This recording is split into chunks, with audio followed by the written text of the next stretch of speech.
Amis turfistes, bonjour à toutes et tous et heureux de vous retrouver sur Rue des Joueurs pour l'analyse détaillée du Quintet Plus ou The 5 Cornes du mardi 8 août à Deauville en réunion 1 course 8 à l'occasion du prix de Bayeux qui sert de support au pari à la carte.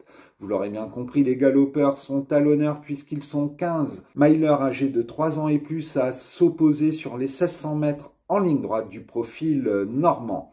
À noter que le terrain devrait une nouvelle fois être très souple à Collant et que le départ est prévu comme chaque jour de semaine des événements à 18h. Sans plus tarder, voici notre analyse chiffrée de cet événement où le numéro 3 Aibari est en tête de notre sélection devant le 4 Buleis, le 6 Puerto Madero, le 8 Chance, le 7 Gaylor Senora, le 9 Ends of the Earth, le 5 Light Wake Up suivi du numéro 12 Galandid. En cas de non partant, nous vous conseillons le 15 Chouandi, ça aurait pu être l'As Exciting, le 13 Alcamzine ou le 14 L'Argent qui possède une ligne qui interpelle notamment à Deauville.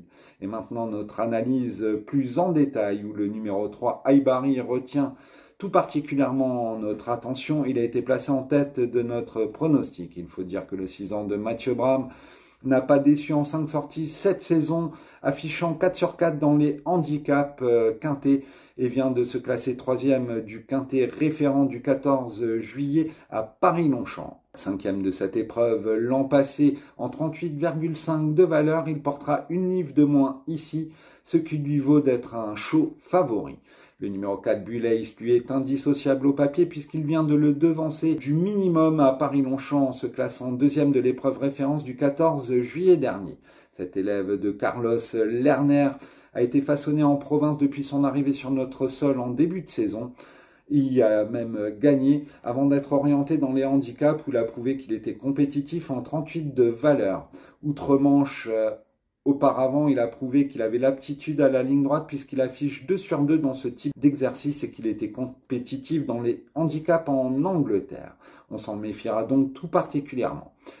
Le numéro 6, Puerto Madero, est un compagnon de boxe de Buleis et il a montré son potentiel dans ce type de tournoi en début de saison avant de connaître un léger passage à vide, mais il a mieux couru que ne l'indique son classement en dernier lieu dans la course référence où il se classait 7e. Le handicapeur lui retire 1 kg et il a montré son aptitude en début de carrière, notamment en débutant, qu'il faisait le terrain collant. On s'en méfiera tout particulièrement. Le numéro 8 Chance a pour sa part enlevé un réclamé avec un peu de marge à Paris-Longchamp le 8 juin dernier, ce qui lui a valu de changer de boxe. Il est passé de ceux de Nicolas Collery à ceux de Yann Barbero qui entraîne à Deauville pour la Kazakh de Mathieu Offenstadt. Dans la foulée, il s'est classé 5e de la course référence du quintet du 14 juillet à Paris-Longchamp et sera donc très en vue ici ce mardi.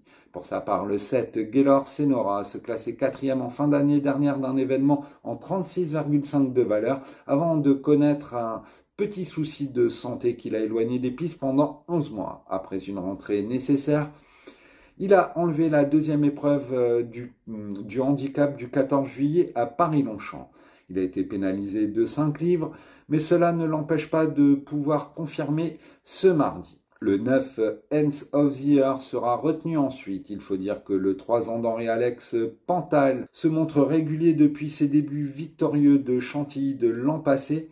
Il affiche 2 sur 2 dans les événements puisqu'il s'est classé 2e à Paris-Longchamp début juin et a confirmé avec une 5e place toujours dans le temps du galop début juillet.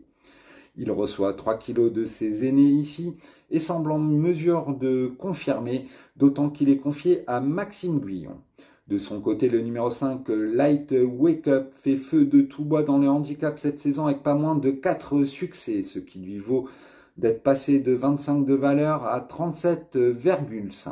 Confié à Stéphane Pasquier, on s'en méfiera d'autant qu'en 2021, sur la ligne droite d'Auvilez, il se classait 6e d'un événement en 41 de valeur et sur une piste collante. Autant dire qu'il retrouve un poids attractif malgré la surcharge pondérale de ces dernières semaines. Enfin, nous avons placé le 12 Galandid dans notre sélection. Il faut dire que le 3 ans de Fabrice Chappé se montre constant dans l'effort et vient de débloquer son compteur avec un petit peu de marge à Compiègne en dernier lieu. Il sera intéressant à suivre pour ses premiers pas dans les handicaps, d'autant qu'il reçoit lui aussi 3 kilos de ses aînés.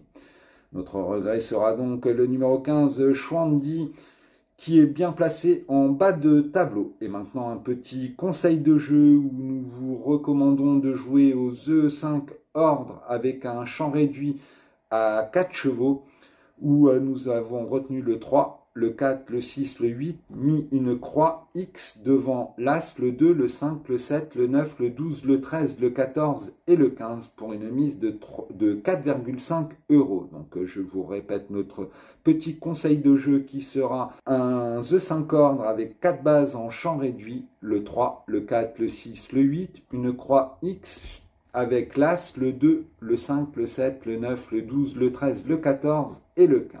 Vous pouvez également faire un petit 2 sur 4 à 3 € avec le 3 et le 4 qui vous permettra de rentrer dans vos frais. N'oubliez pas de jouer aux The 5 ordres chez nos confrères de The Bet qui proposent à l'heure actuelle une cagnotte minimum de 40 000 € à se partager entre les vainqueurs du The 5 ordre. À noter que si le The 5 ordre n'est pas trouvé, vous bénéficiez d'un gain intermédiaire, à savoir le The 4 sur 5.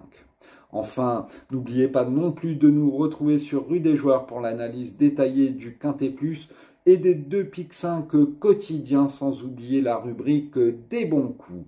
Je vous dis à très vite sur Rue des Joueurs et je vous souhaite une très belle fin de journée. Bye bye, à bientôt.